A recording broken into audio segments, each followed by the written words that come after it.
I'm Rick Torbett, and welcome to Better Basketball's Better One-on-One Defense. There are two halves of the game of basketball, offense and defense. Offense gets a lot of attention. But consider this, if you score, you may win. But if you stop your opponent, you will never lose. Defense is not very glamorous. But for those that know and love the game, we know that defense wins championships. There is deep and personal satisfaction in becoming your team's defensive stopper or holding the nation's leading scorer to his or her season low. Coaches and teammates know they need a stopper.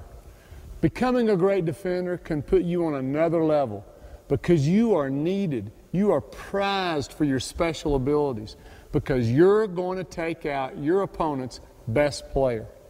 What a compliment it is to inspire fear and respect to the point that your opponent shakes his head and takes a deep breath when he finds out that you're the man that's going to be checking him tonight. Consider this. You're defending a clone of yourself. Same strength, equal quickness, identical skills. Since your offensive clone knows exactly what he's going to do, he's the initiator and you're the reactor. And that extra split second of reaction time gives him the advantage. So what you must accomplish, what is at the very core of great defense, is to change the advantages and percentages of one-on-one basketball to your favor. You must go from being a reactor who is always a step behind to a dictator who is controlling and limiting your opponent's options. And that's what better one-on-one defense is about. Now, the video is divided into 8 chapters. The first chapter will break down the proper defensive stance. Chapter 2 addresses all the basic movements needed to play dominating one-on-one defense. Chapters 3, 4, and 5 address the 3 most common defensive situations: defending a player handling the ball in the open court, defending a perimeter player who is attacking from the pivot, and defending a player in the post. In Chapter 6, we'll examine your options when your man decides to shoot. Chapter 7 will give you workouts and drills specifically designed to improve your defensive game. And finally, Chapter 8 contains 10 game hints. Now, this video is not about how to handle screens, how to defend away from the ball, or a specific defensive system. That's your coach's job. He's got to consider the type of players on your team, the need to dictate tempo, and your team's style of play. We'll leave that to your coach. What this video is about is the principles and techniques that enable you to play high-caliber one-on-one defense. If you've always been quicker and stronger than your opponent, then you might think you don't need this video. But sooner or later, you're going to go up against that great player who is every bit as athletic and savvy as you are. That's your defining moment. And that's where better basketball's better one-on-one defense comes in. Let's get started. The foundation of dominating one-on-one defense is to get in a stance, move in a stance, stay in a stance until you get the ball.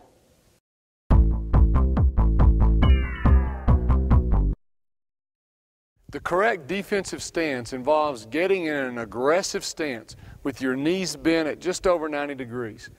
Stick your bump out and arch your lower back in order to put your head directly over your knees and the balls of your feet. Don't get too low or too wide and lose your ability to be quick and explosive. Remember, you must be able to transition to a sprint at any time.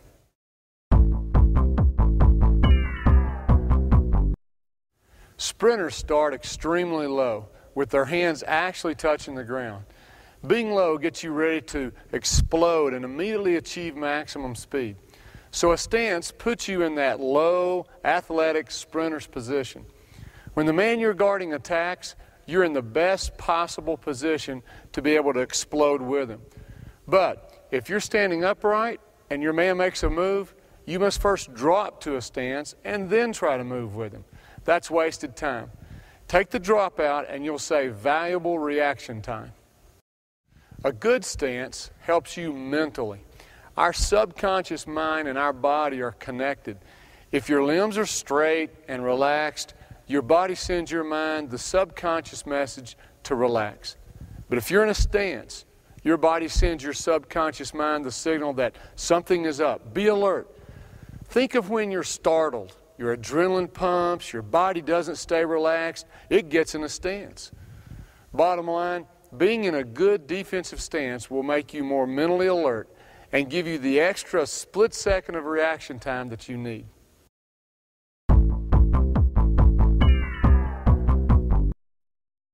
Your feet should be slightly more than shoulder width apart. The majority of your weight should be on the balls of your feet, but your heels should still be on the ground. You should be pressing the floor with the inside of each foot. Why? Because you push off with the instep of one foot and step with the other. Set up your defensive stance by placing one foot slightly in front of the other. This lead foot has a matching hand that we'll call the lead hand. Now, there are 3 uses for the lead hand. First, it's used as a measuring stick to ensure proper spacing. If you can touch your man's belly button, then you're too close. If he can hold the ball in his shot pocket, you're too far away. If he's able to get in a controlled dribble, then you're also too far away. Second, the lead hand discourages the crossover and makes the dribbler use a slow change of direction move like a spin or around the back. And third, the lead hand keeps your opponent from getting into a comfortable triple threat position. He'll have to hide the ball from this hand, losing the ability to take a quick shot. The backhand is used to discourage and deflect passes. It can deflect air passes and bounce passes. Don't get lazy and let it dangle from your shoulder to the ground. You've got 2 hands, so let's use them both. As we said earlier, keep your head directly over the line drawn between your knees. When your head's in front of this line, your weight will be too far forward. If your head's behind your knees, then your weight will be back on your heels. Either way, you're going to lose balance, and you need great balance to explode in any direction. Now that you're in a stance, you've got to add the techniques of movement. The faster you can do them, the quicker you can change from one to the other, the better defender you'll be.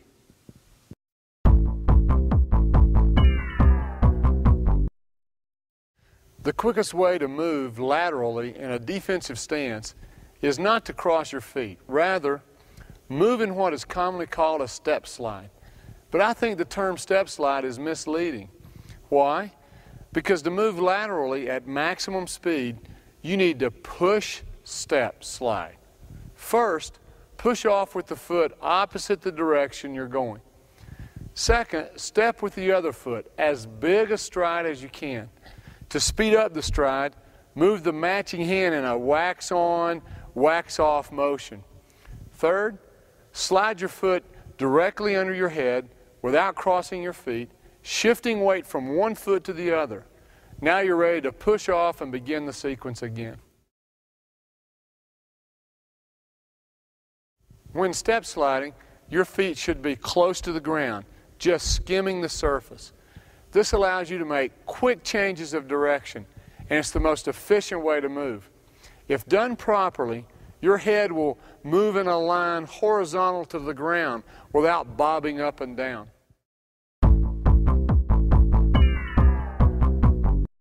When you use the lateral push-step slide to cut a player off, he may spin or cross over and try to beat you the other way. You must change direction with him and move towards a new spot that cuts off his angle of penetration. Now, how do you quickly and efficiently make this difficult change of direction? Pivot on your outside foot and swing step your other leg in the direction of his penetration. A secret to a quick swing step is to throw your elbow in the direction of your swing step.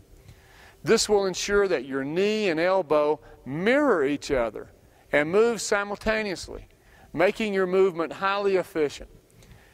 After your swing step, you may have to convert to a sprint for a few steps before you break down to a push-step slide again. And when you do change directions, both the lead hand and the lead foot change as well.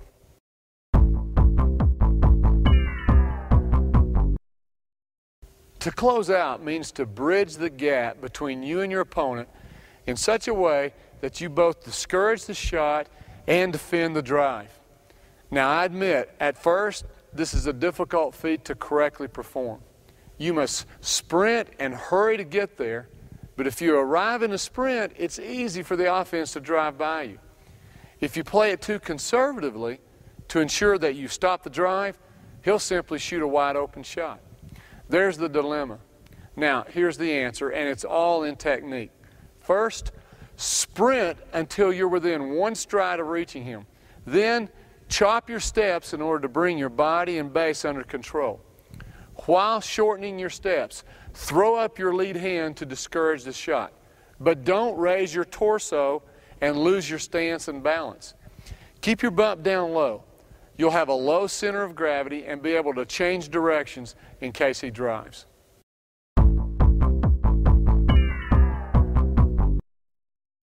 When your opponent is going to shoot near the basket, especially a quick shot, your goal should be to make him miss without fouling and to get the rebound, or at least prevent him from an easy putback.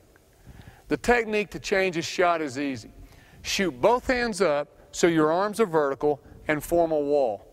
Hopefully you'll hinder his vision or make him shoot a little bit higher than normal.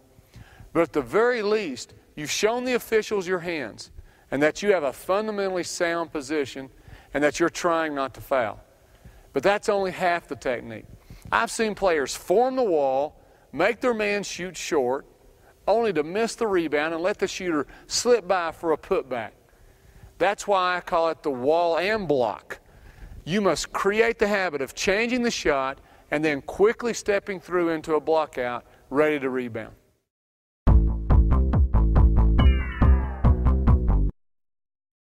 What if you've played perfect defense and cut off your opponent's drive, but he doesn't stop? He's determined to drive through you, or maybe he can't stop. Possibly he thinks he can slip by you at the last second, or perhaps he thinks you'll just get out of his way.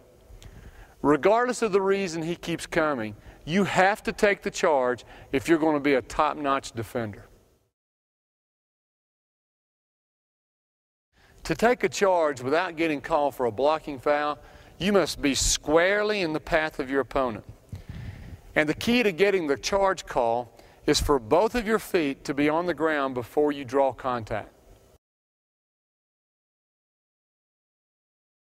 Drawing a charge is tricky because you've got to minimize your chances of getting hurt while maximizing your chances of getting the call. We can address both of these at the same time. As your man starts to barrel into you, have your weight or center of gravity on your heels. Let your torso straighten a bit, but keep your bump out and your knees bent in an athletic position. This will put your head behind the line of your knees, and as we said earlier, this will affect your balance and make it easier to knock you down. Now, there are different ways you can use your hands and arms to protect yourself, but I favor holding one arm up and one arm down. This allows you to protect your groin, midsection, and face all at the same time. Knowing you're protected keeps you from turning your head, because if you do, your head will turn your torso and the official won't make the call. In fact, he'll change the call to a block on you. If you try to hold your ground when you get hit by a player moving at full speed, you're asking to get hurt. Instead, time his contact with your weight going backwards and get a little air under your feet. Being an inch off the ground helps to absorb the blow. Tuck your chin to your chest to protect the back of your head from hitting the floor. Follow your bump, slap the floor with your palms, and slide backwards. This helps spread the impact. It also ensures that you don't break your fall with your hands first. If you do this, you could break your wrist. And hey, a little acting goes a long way. Let the air be forced out of you at the point of contact with a loud "Ah!" Your goal on defense should be to dominate or control the offensive player to whatever extent you can. If you can take the ball from your opponent, then do it, and defense is over. But if you're up against a quality opponent whom you can't take the ball from, then just take away his best option. Force him to use his weak hand or force him to a bad area. But what if you can't dictate what you want him to do? Then at least influence him. And if you're up against Jordan and you can't influence him, then at least stay between him and the goal. My point here is control. You must control the offensive player to whatever extent you can. The following 4 chapters are not about how to dominate a player that you're athletically superior to. Rather, we're going to prepare you for defending the best players, taking your defensive game to the next level. Defending the dribbler one-on-one in the open court is the first step to becoming a feared defender. Hey, his team can't score if he can't get the ball past half court.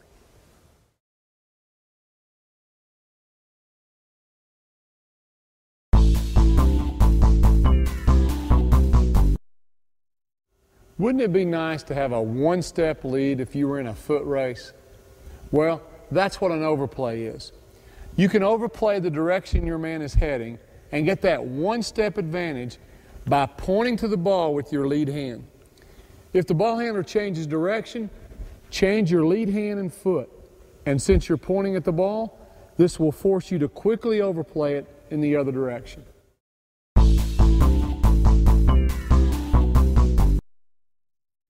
Don't let your man square himself to the goal. There are too many options, too many fakes available for him. If you allow him to square himself to you, he can explode into a speed dribble and school you. So keep a closer gap and put him into a power dribble stance. He'll be slower and have fewer options to beat you.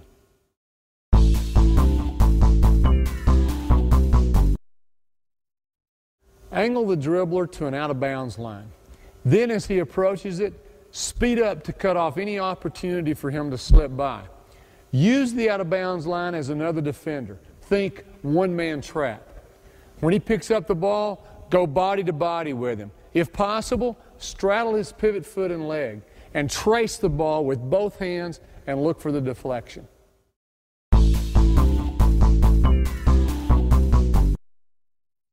Forcing or inviting the dribbler to use his weak hand will cut down on the number of weapons he has to beat you. Do this by placing your body in the path of his dribble and changing your angle to influence him to use his weak hand. Most players are not equally skilled with both hands, even though they should be. Hey, if they have a weak hand, you can bet they don't have better basketballs, better ball handling.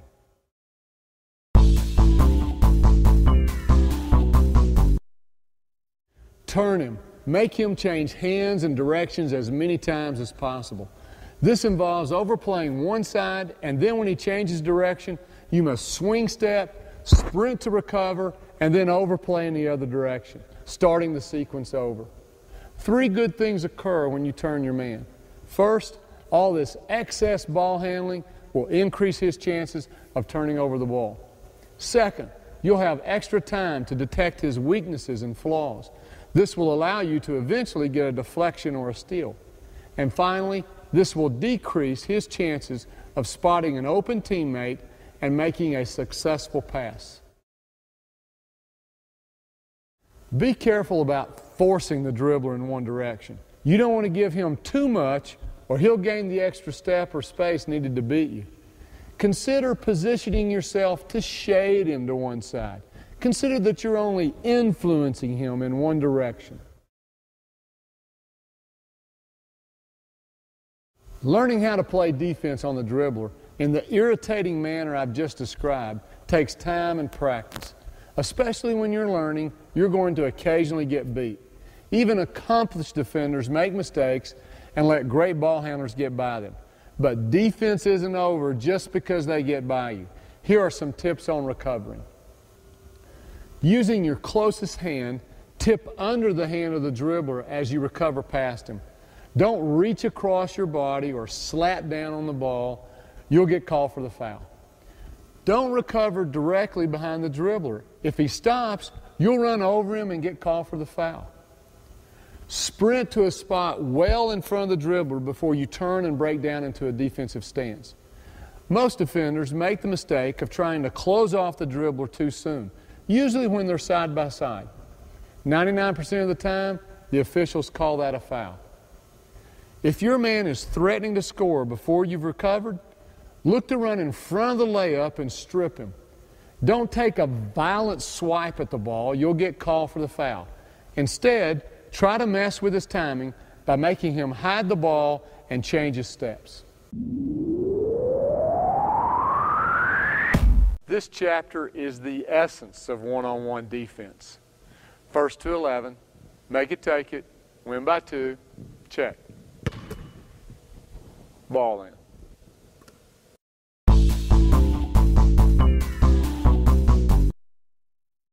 How your man catches the ball will dictate your initial stance. A bad catch means you can crowd the pivot foot, eating up the space between you. Straddling his pivot leg will allow you to put some pressure on his leg with your legs and affect his balance. Stay down in your stance while you do this because he still has a live dribble. If he shoulders you to create space and gain his balance back, then you need to flop, that is, take the charge. A good catch, one where the offense is threatening to score right away, means you need to close the space carefully. Approach him with very small step slides using what you learned from the closeout maneuver. Get your lead hand up to initially discourage the shot, and then bring your hand down to his shot pocket, allowing you to measure the gap.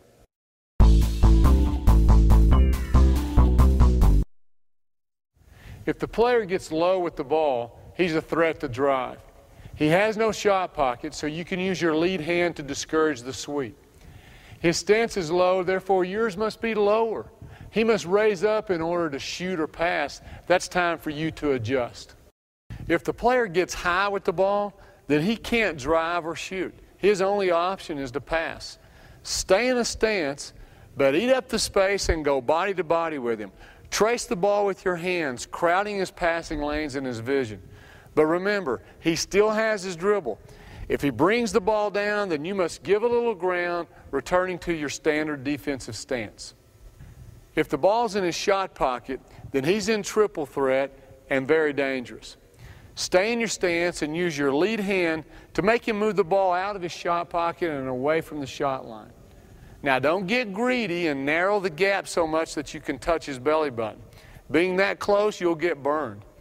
Your primary goal here is to simply get the ball out of his shot pocket without allowing yourself to be susceptible to the drive.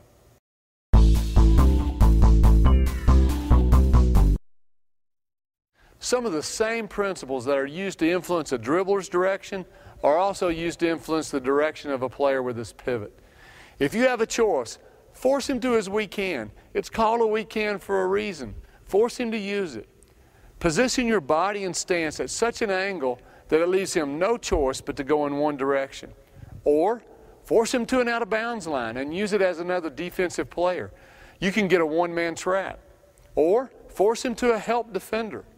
Or finally, you may need to force him wherever your coach prefers, based on your team's defensive system.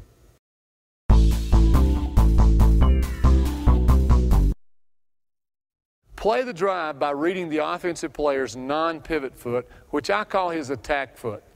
Any movement from this foot should elicit a response from you. If you don't move back, he's already gained a half step and can easily beat you on the drive.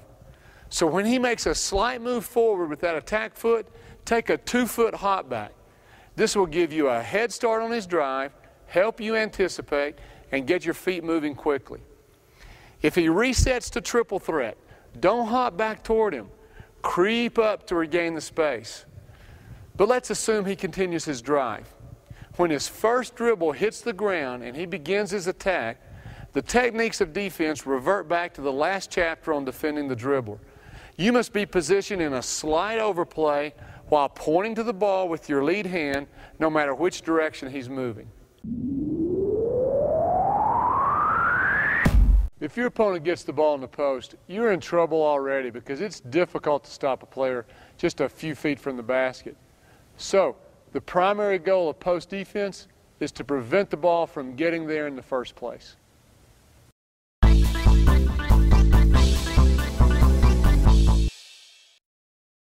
Up the line, on the line means to have both of your feet on the line of the pass from the ball to your man. Place an arm bar on his chest as a feeler. You're now denying the pass with your entire body. If he wants to get the ball, he must fight his way through you. Another reason to play up the line on the line is to keep you from being sealed when the ball is passed around the perimeter. If you're on his hip with only your hand in the passing lane, then when the ball is moved, you're going to get sealed behind him and schooled. Post defense is a battle for space, and you must win that battle before the ball is passed.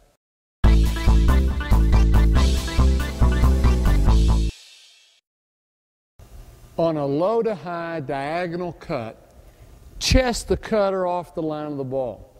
You can't hold him, but you can arc him off of the line of the cut. Now, if he starts his cut and midway changes direction, heading towards the low post, shoot an arm bar through across his chest, snap your head, change your stance, and deny with the other hand. If he's too strong for the arm bar, get your hands up so that the officials don't call you for holding, and chest him off of the prime scoring area. If he tries to slip behind you for a baseline cut, then just bump him with your bump. Make sure to keep your arms up and wide.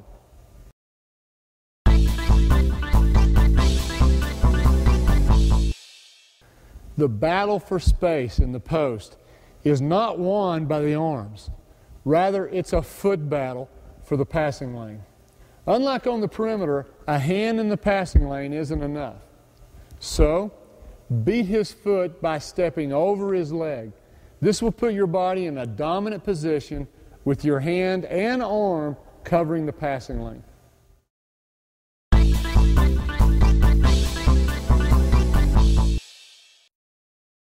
What if you're guarding somebody so good that a simple denial isn't enough?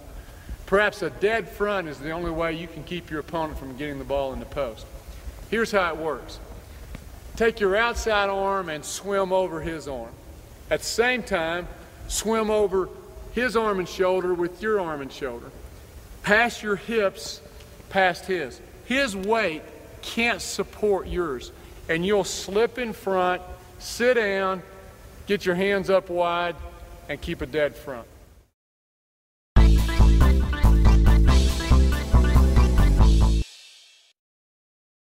Some post players are so good at winning the battle for position that you must spend your energy not playing them, but confusing the passer. The way to do this is to constantly change your positions so that the guard can't get a read on the proper passing angle. The passer may get confused and decide that it's not worth the risk, or better yet, he may throw the ball away.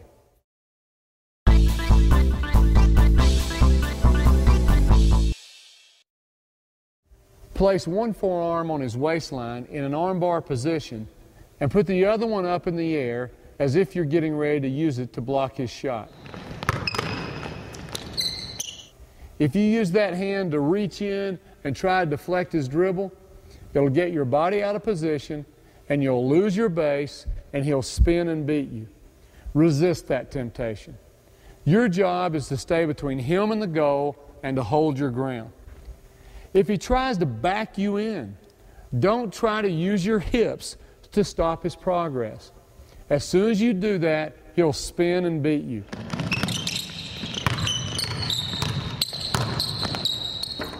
Rather, stay in your stance with your bump out. Move in short hops so that you can keep your base.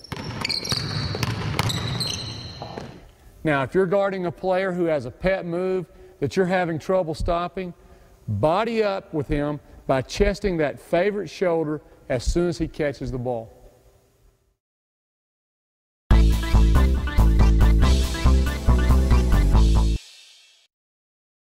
Whenever your man takes a shot in the post, you must wall and block.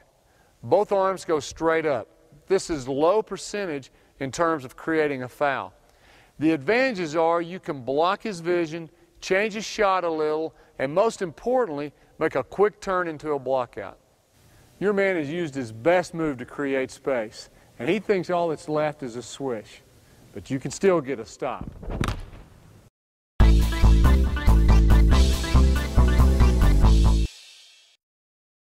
Regardless of a player's pass or shot fakes or how they catch the ball, 99% of jump shooters bring the ball through their chest area when they take their shot. You can block the shot by sticking your hand in this key area.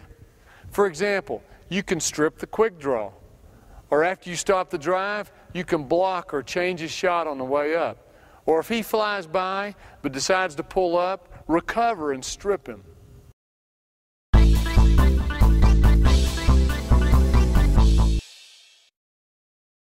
If you can't block your opponent's shot from his shot pocket, then jump with the shooter, keeping a visible gap between your bodies. Let the official see that there is no contact going up, and the space will allow you to land without brushing him on the way down.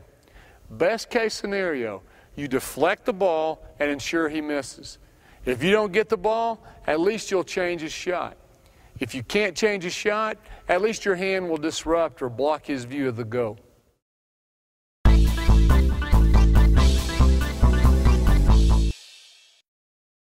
The flyby is used when you're recovering to a shooter and your sole job is to change his shot. In other words, a closeout will be far too late to prevent the shot. Choose a side so you don't run into him, then literally fly by and swipe with the hand closest to the shooter. An all-out sprint and a violent swipe might not deflect the shot, but you will distract him or make him rush his shot. Are you willing to do whatever it takes to be the best, to separate yourself from your competition? You can condition your body to be a defensive machine by adding these defensive drills to your workout.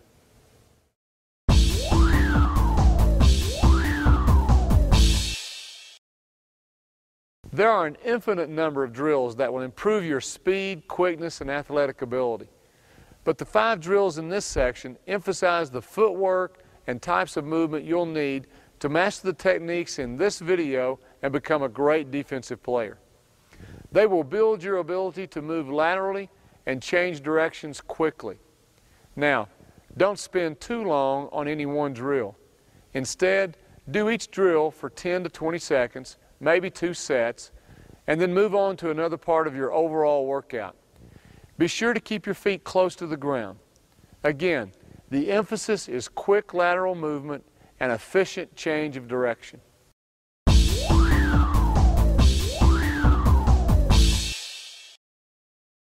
Nothing takes the place of repetition to develop the self-confidence you need to be a great defender. Repetition builds habits, and good habits make for great instinctive players. Do each of these drills with perfect technique first, and then concentrate on doing things at a high speed. Again, spend only a few minutes each day with these drills.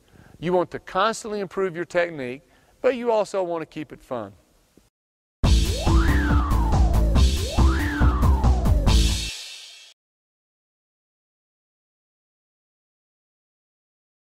Wall and a ball emphasizes the push-step slide. Start out by throwing the ball at an angle that makes you move only a few feet. But then really push yourself by tossing the ball at greater and greater angles so that you have to really move to reach the ball. The next 2 workouts are designed to make you use all of the standard defensive movements in a basic pattern. You can time yourself for the whole workout and then try to improve your time the next day. And you don't have to use these exact workouts. Make up your own pattern based on the defensive movements you need to improve upon. These workouts are designed to be done anywhere, in your driveway, in your yard, or on a half court or a full court. Regardless of where you are, don't call it a day until you've done your defensive homework.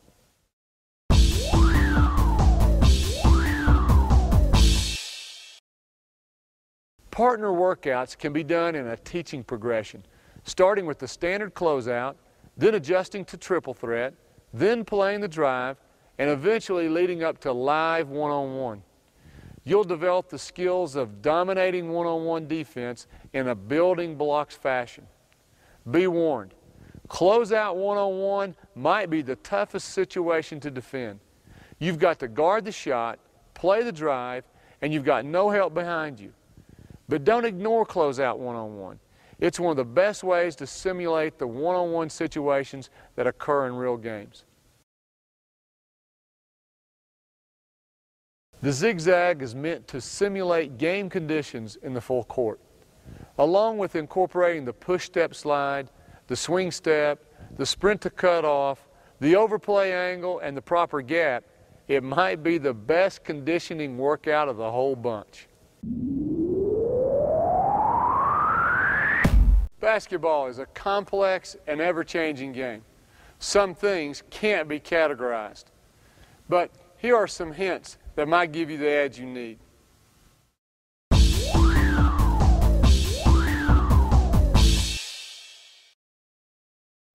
When you're on the perimeter, the shooter has plenty of space he can use to get around a standard blockout. Plus, using an aggressive blockout on the perimeter in plain view of the official might get a foul called on you. Therefore, turn 90 degrees and use what I call a checkout. Put an arm bar across his chest and use it as a feeler. Now you can turn your head and watch the ball. When it hits the rim, release and pursue the ball.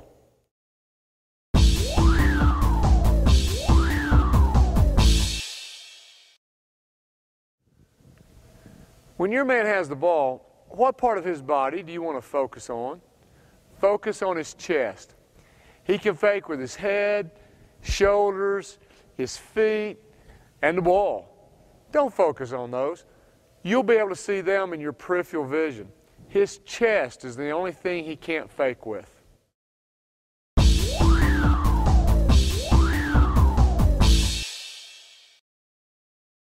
Remember the flyby we talked about in the last chapter? Well, you can really distract a shooter if he thinks you're about to barrel into him. Just make sure you don't make contact with him. That would be a foul.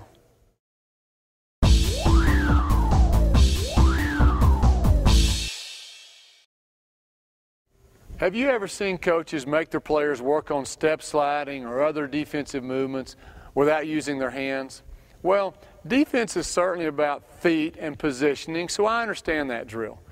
But to really help your speed, especially in the fourth quarter, try exaggerating movement with your arms and hands. Consider a 100-meter sprinter. Do they run with their hands tied behind their backs? No, they use them to pump their legs through the sprint. You can use your hands to help you move through any defensive movement.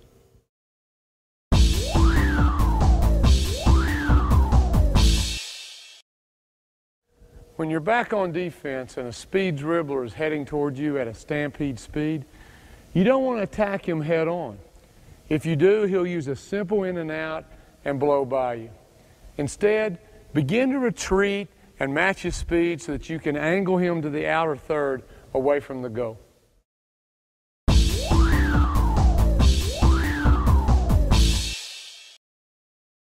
You've always been told to use ball fakes, foot fakes, or shot fakes when you're on offense. But have you ever thought of faking on defense? For example, if you're getting back on defense where the dribbler's speeding towards you, fake at the dribbler while you're retreating. This won't put you in the vulnerable position we talked about in the last hint, but it may make him slow down, or he might veer to the outer third where he's not going to get an easy layup.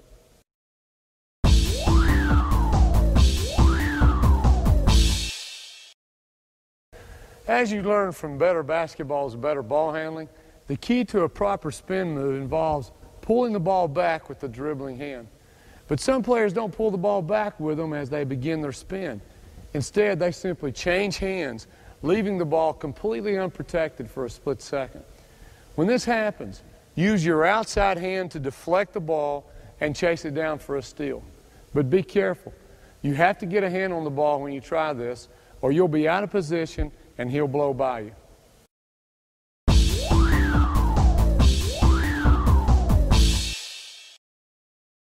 There are two reasons offensive players are able to use a crossover to get past the defense. First, the dribbler has the space to execute the move. narrow the gap, and he'll be unable to face you and use the crossover. Second, the defensive player allows himself to be put in a situation where he's vulnerable to both his left and right. So he gets faked one way and beaten the other. Take away either side with a simple overplay, and the move will be useless against you.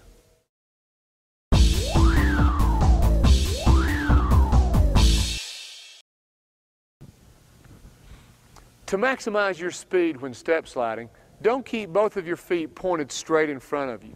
Instead, point your front foot in the direction you're heading.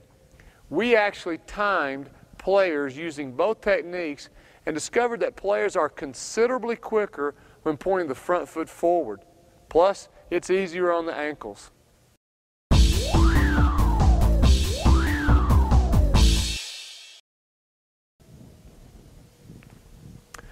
If you choose to defend with your feet even in a squared stance, then regardless of which way the offense drives, you must swing step before you can step slide.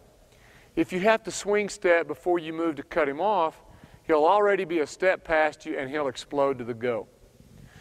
So now you move to a staggered stance, but good offensive players will attack the lead foot to make you swing step and again get past you. So the answer is what we've been teaching with the overplay throughout the video. The overplay puts your lead foot in a position where the offensive player can't attack it. When you're playing one-on-one in your school's gym, on the playground, or in your driveway, you can work on mastering the techniques in this video and shutting down one opponent after the other. Sometimes defense is called the forgotten half of the game, but it's the half that can consistently get you playing time and help take you to the next level. You know, one night you might not be in the groove or in the zone on offense, but there never has to be an off night on defense. I want you to become a complete player and master both ends of the court with better basketballs, better one-on-one defense.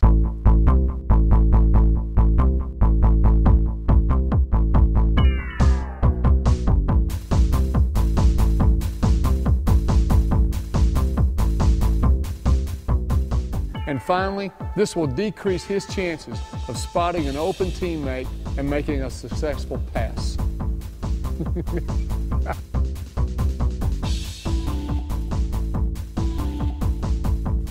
Your man has used his best move.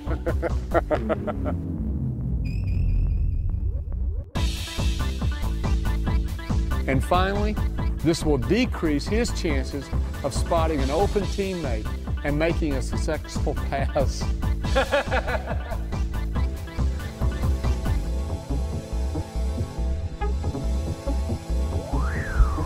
A successful pass. I'm going to slow down. A successful pass. What's the word about that? That's not even one of those words I screw up. All right.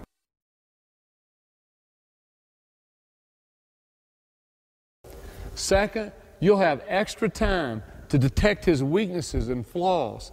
What are you laughing at? I'm afraid you're watching me to screw this word up, man.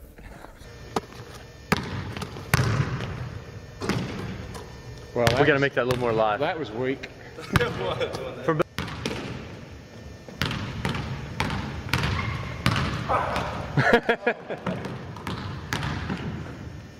Perhaps a dead front is the only way you can keep your opponent from getting the ball.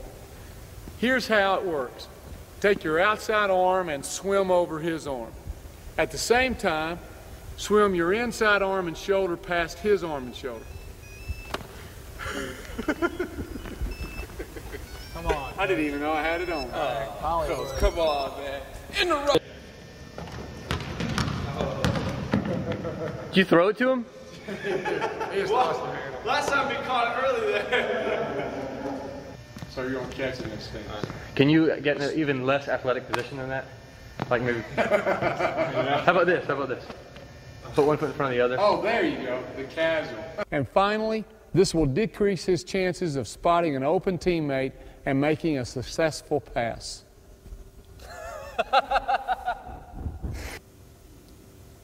And making a good pass. How about that? And making a pass that works. and making a successful pass. No, I'm doing it one more time. And finally, this will decrease his chances of spotting an open teammate and making a successful pass. Finally. Golly.